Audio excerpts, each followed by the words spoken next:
Bismillahirrahmanirrahim. Assalamualaikum warahmatullahi wabarakatuh.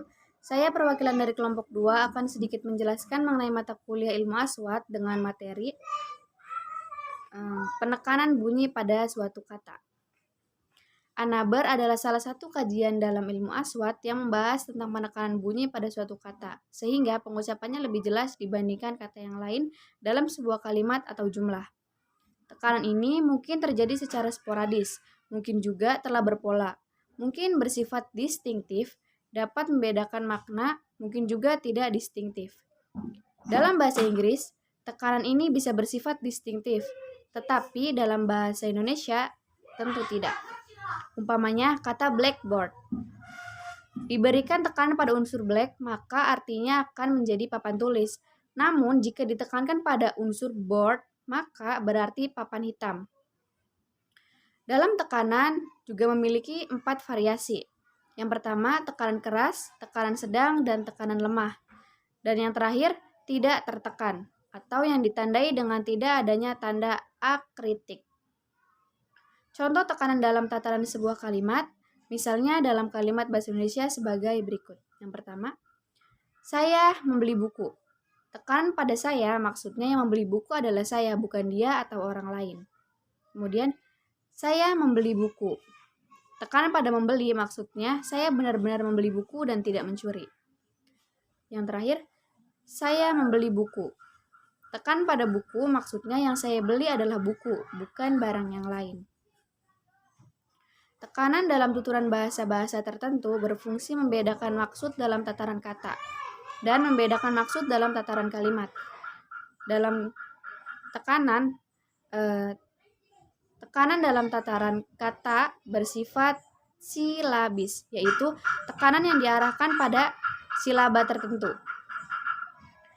Pada tataran kalimat, tekanan bersifat leksis, yaitu tekanan yang diarahkan pada kata tertentu yang ingin ditonjolkan. Baik, membahas mengenai silabel atau penggalan. Silabel adalah satuan ritmis terkecil dalam suatu arus ujaran atau runtutan bunyi ujaran. Satu silabel biasanya meliputi satu vokal dan satu konsonan lebih. Silabel sebagai puncak ritmis mempunyai puncak kenyaringan atau sonoritas yang biasanya jatuh pada vokal.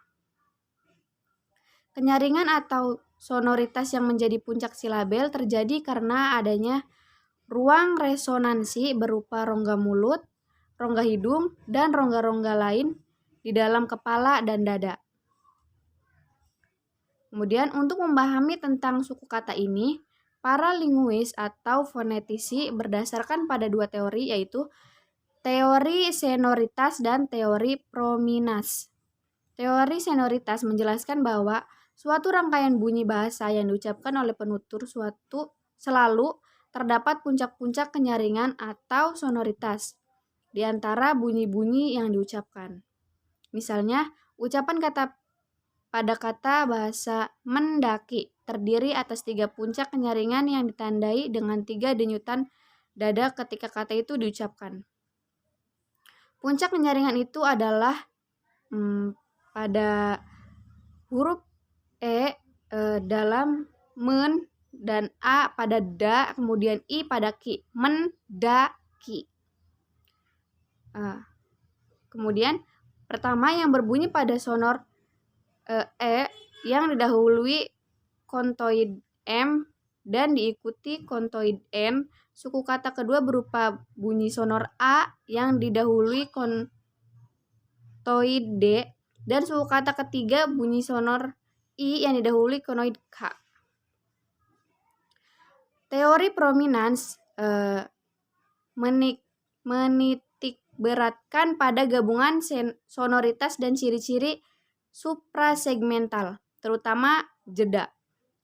Ketika rangkaian bunyi diucapkan, selain terdengar satuan bunyi, juga terasa adanya jeda di antaranya, yakni kesenyapan sebelum dan sesudah puncak kenyaringan. Jenis-jenis silabel juga dibagi menjadi 3. Yang pertama adalah silabisasi fonetis, yang artinya adalah penyukuan kata yang didasarkan pada realitas pengucapan yang ditandai oleh satuan hembusan napas dan bunyi sonor. Kemudian silabisasi fonemis adalah penyukuan kata yang didasarkan pada struktur fonem bahasa yang disangkutkan.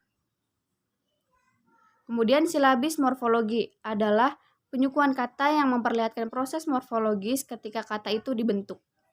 Dan dalam bahasa Arab, dengan mempelajari dan memandang teliti bahwa silabel dalam bahasa Arab menjadi berbeda dengan terkumpulnya beberapa hal khusus yang umum, yang paling penting diantaranya adalah silabel dalam bahasa Arab terdiri dari dua wahdah sautiyah yang lebih salah satunya adalah harokat.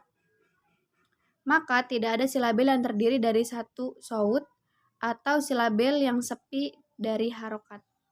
Kemudian, silabel tidak dimulai dengan dua konsonan seperti halnya tidak bisa dimulai dengan satu harokat. Silabel tidak diakhiri dengan dua konsonan kecuali dalam beberapa susunan kata tertentu, yaitu ketika waqaf atau mengabaikan i'rab. Batas pemberian harokat adalah 4 wahdah sautiyah atau dengan menganggap harokat panjang sebagai satu wahdah sautiyah.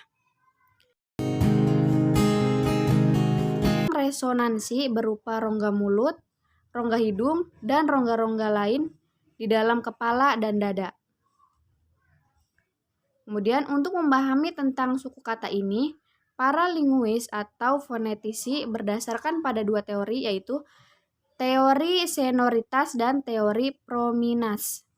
Teori sonoritas menjelaskan bahwa suatu rangkaian bunyi bahasa yang diucapkan oleh penutur suatu selalu terdapat puncak-puncak kenyaringan atau sonoritas di antara bunyi-bunyi yang diucapkan. Misalnya, ucapan kata pada kata bahasa mendaki terdiri atas 3 puncak kenyaringan yang ditandai dengan 3 denyutan dada ketika kata itu diucapkan. Puncak kenyaringan itu adalah pada huruf dalam men dan a pada da, kemudian i pada ki, mendaki. Kemudian pertama yang berbunyi pada sonor yang didahului kontoid m dan diikuti kontoid m. Suku kata kedua berupa bunyi sonor a yang didahului kontoid d, dan suku kata ketiga bunyi sonor i yang didahului konoid k. Teori prominans menitik beratkan pada gabungan sonoritas dan ciri-ciri suprasegmental, terutama jeda. Ketika rangkaian bunyi diucapkan, selain terdengar satuan bunyi, juga terasa adanya jeda di antaranya, yakni kesenyapan sebelum dan sesudah puncak kenyaringan. Jenis-jenis silabel juga dibagi menjadi 3. Yang pertama adalah silabisasi fonetis, yang artinya adalah penyukuan kata yang didasarkan pada realitas pengucapan yang ditandai oleh satuan hembusan napas dan bunyi sonor. Kemudian silabisasi fonemis adalah penyukuan kata yang didasarkan pada struktur fonem bahasa yang disangkutkan.